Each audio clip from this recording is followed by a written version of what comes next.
Welcome back to Stockwatch, and joining me live here in the studio is Andrew Lee, Head of Research at Maybank Investment Bank. And before the break, Andrew was talking about how he views the outlook for 2010 and particularly on the stock market.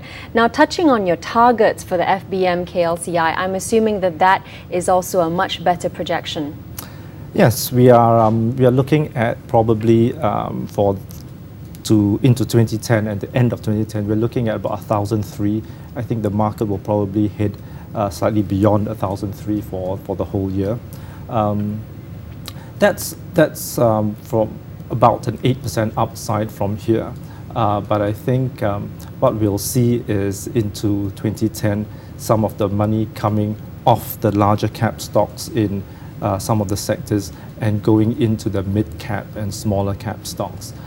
Because valuations on the larger caps are looking a little bit stretched in some cases, and so I think investors will be chasing up and putting more money in the mid-cap stocks. That's an interesting thing that you brought up, because now it makes me wonder which sectors in that area you prefer for 2010. Yeah, for 2010, the sectors that we like are primarily in the financials, in property, in construction, and consumers. Mm-hmm. And for three of these sectors, it's primarily driven by an accommodative monetary policy. So the financials, the consumers, the property stocks will get a decent backdrop from low and continuing to be low interest rate.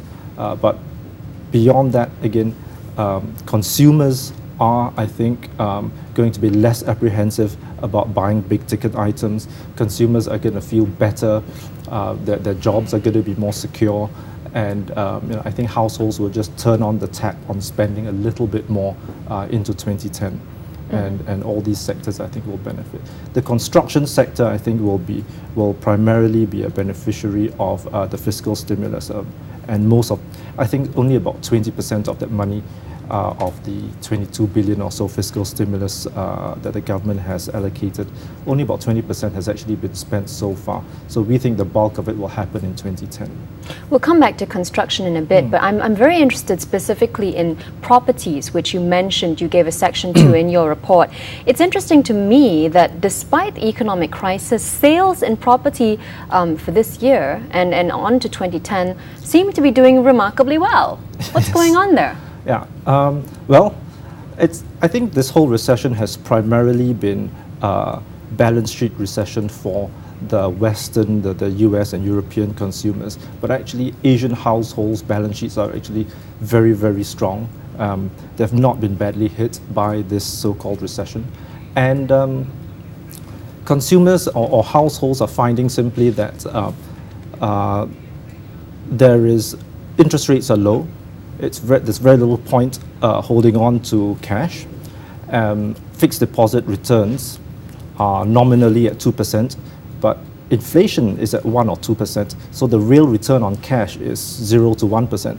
So it's really a search for alternative yield assets, and that's why property is quite as strong as it is. There is also the fact that I think affordability is very, very decent. We have a number of tax breaks from the government for buying new houses. We have historically very, very low mortgage rates, and all those are helping. That's great. In terms of construction, which you also brought up just now, you expect a full rollout of contract awards in 2010. Which ones in particular, and what stocks stand to benefit? Well, there are a number of large-scale projects like the Pahang-Selangor Interstate Water Transfer projects, the LCCT, some extension of LRT lines. These are all multi-billion projects.